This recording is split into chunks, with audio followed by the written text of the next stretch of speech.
Está conosco o vice-presidente do Secov São Paulo, Cláudio Bernardes. Cláudio, obrigado pela participação aqui na Band News FM. Bom dia para o senhor. Bom dia a todos vocês. É um prazer falar com vocês, Luiz, Carla, Ivan. Bom, São Paulo cresceu bastante, né? Hoje somos 11 milhões, 20 milhões quando a gente leva em conta a megalópole. E São Paulo, São Paulo já é dois rios de janeiro, né? Só a cidade já responde por 2 rios inteirinhos. E também tem o maior número de domicílios, 4,9 milhões. Tem tantos domicílios, casas e apartamentos aqui em São Paulo, quanto há pessoas na segunda maior cidade do Brasil, que é o Rio de Janeiro. É algo impressionante. O que isso diz a respeito de São Paulo e do desenvolvimento da cidade nesses últimos anos, Cláudio? Olha, eu estou sabendo dos dados agora, né? A informação do IBGE, vocês estavam ouvindo agora há pouco aí vocês comentarem alguns dados sobre densidade, etc., que eu acho até interessante a gente conversar um pouco sobre essa relação da densidade com a cidade de São Paulo. Mas essa questão dos domicílios e a população, eu acho que o importante seria a gente verificar uma tendência que está havendo, que é a diminuição do número de pessoas por domicílio.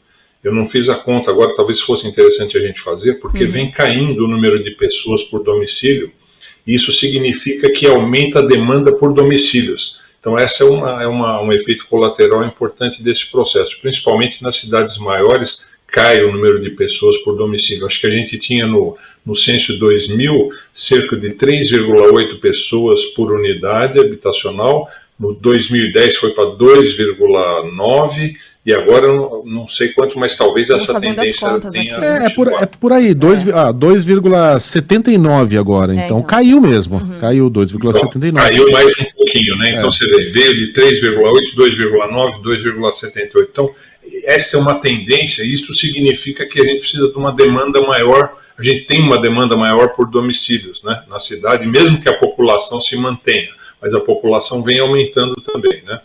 E com relação a essa questão da densidade, eu acho interessante a gente fazer um comentário, que é o seguinte: quando a gente calcula a densidade do país todo, os números são muito baixos, porque você pega as áreas urbanizadas e não urbanizadas. Não sei se vocês têm ideia desse número, a área urbanizada no país representa cerca de 0,5% do território nacional. 0,5% na média. Na região sudeste, em torno de 1,2%. Então, quando a gente faz uma densidade do país, realmente os números são muito baixos. Quando você pega uma densidade de São Caetano, por exemplo, que é praticamente toda a área urbanizada, a densidade obviamente aumenta, mas 10 mil habitantes por quilômetro quadrado, se você pegar aqui na cidade de São Paulo, o que a gente chama de centro ampliado, para você ter uma ideia, que é Santana ao norte, Vila Tatuapé a leste, Santo Amaro ao sul, Morumbi lá para o oeste, essa área de 270 quilômetros quadrados, ela tem 10.600 pessoas por quilômetro quadrado. É a área mais adensada da cidade, do município de São Paulo. Mas se você comparar, por exemplo, com Paris, que é uma cidade também agradável, Paris tem 22 mil habitantes por quilômetro quadrado. Então, embora adensado, a gente ainda tem espaço aqui para adensar um pouco. Então deixa eu entrar, vocês me permitem? Não, eu só ia fazer esse comentário, né, que ele fala do 0,5% urbanizado, né, o censo também ajuda a gente a sair um pouco da caixinha, né, e ver que esse país é grande demais, cara, e não, enfim, muitas vezes a gente não vai olhar e quando a gente mergulha nos números a gente vê isso aí, que é impressionante, o tamanho que o Brasil tem, né, Exato. E potencialidades mesmo, 0,5% do país é urbanizado. Então deixa eu aproveitar que a gente está falando de adensamento, né, que, enfim, essa é uma área densa, mas a gente tem metade, por exemplo, do número de pessoas por quilômetro quadrado na área urbana de Paris. Adensamento é a palavra do momento, né? Com o lançamento e aprovação do plano diretor, muitos bairros passarão a receber prédios mais largos e mais altos, né? Adensando essas regiões próximas aonde há oferta de transporte público. O senhor defende que essa é uma boa solução para a cidade? Olha, eu acho que a gente não tem outra. Eu acho que uma cidade como São Paulo nos resta isso. E vou te dizer por quê. Porque nesse centro ampliado que eu te falei, onde a gente tem essa densidade, está 90% da infraestrutura da cidade. 90%. E nesse local moram só 26% da população da cidade. Então, Para a gente democratizar a infraestrutura, fazer uma inclusão social, é necessário que a gente tente colocar essas pessoas nesta área que tem uma densidade comparada com outras cidades do mundo relativamente baixa e concentra 90% da infraestrutura. Então, a gente tem que adensar, sim. Nós temos só que ver a melhor forma de fazer isso. E eu acho que essa é a discussão que permeou o plano diretor aí, de entender qual a melhor forma. A gente adensar ao longo dos eixos de transporte é uma questão correta do ponto de vista urbanístico, lógico que é, porque a gente está próximo de um eixo de transporte de massa. Infelizmente, a nossa rede de transporte de massa não é tão permeável e abrangente como em outras cidades do mesmo porte no mundo. Mas nós devemos chegar lá. Mas existe um período de transição em que a gente vai depender um pouquinho de outros tipos de forma de mobilidade, até que a gente chegue a um momento que a gente consiga só se movimentar com transporte de massa com conforto. Mas, para isso, a gente precisa de alguns ajustes. Eu acho que é nessa linha que o plano diretor está caminhando. Ô Cláudio, sei que você ainda vai se debruçar também sobre os números, né? Acabaram de sair, mas ainda falando sobre domicílios, né? A gente citou aqui algumas questões específicas. Primeiro, São Paulo, a cidade de São Paulo, uma das poucas ali nas mais populosas, onde a população aumentou, né? A gente está vendo queda de população em muitos centros, e quando a gente olha também municípios com domicílios vagos, a gente quase não vê cidades do estado de São Paulo, né?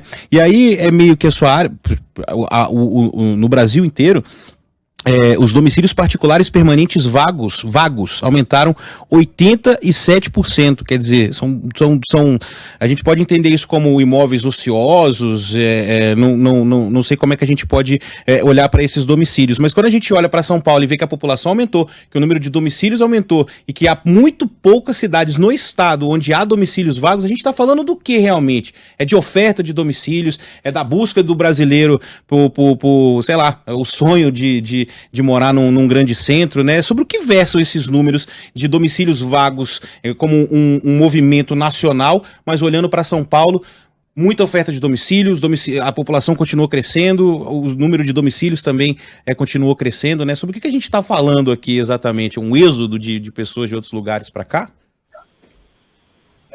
Olha, a gente tem que compreender que a questão urbanística e urbana, às vezes, ela extrapola só conceitos de estruturação urbana. Ela está muito ligada à questão de uma conjuntura nacional, econômica, etc.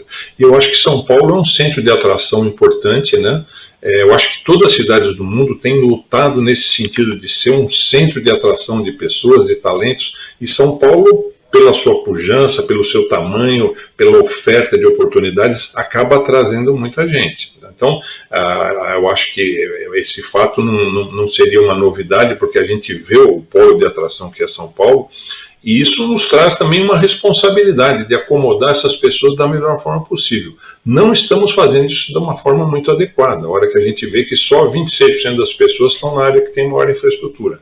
Mas é um número importante para que a gente possa entender que essa tendência é clara na cidade e que nós, aqui na nossa obrigação de acomodar as pessoas da melhor forma na cidade, porque nós não temos condição de fazer com que as pessoas não venham para cá. A gente tem que pensar melhor em como estruturar a distribuição urbanística e a estruturação dos domicílios na cidade, né? Nós vamos precisar, se você ver as projeções, até 2030, nós devemos necessitar em São Paulo de mais 750 mil domicílios na cidade de São Paulo. Então, é uma tarefa importante nossa agora entender aonde nós vamos colocar essas pessoas. E aí todos esses conceitos de adensamento, facilitar a vida das pessoas, são importantes, porque aquelas que já estão fora dessa área mais central, dificilmente a gente vai conseguir trazê-los para cá. Mas evitar que a gente jogue para essas áreas mais periféricas esse contingente que vem aí nos próximos anos, de 750 mil domicílios, a gente precisa saber onde colocar. Muito bem. Nós conversamos aqui na Band News FM com o vice-presidente do Secov, Cláudio Bernardes. Cláudio, muito obrigada pelas suas informações. Até uma próxima. Um prazer falar com vocês. Um abraço.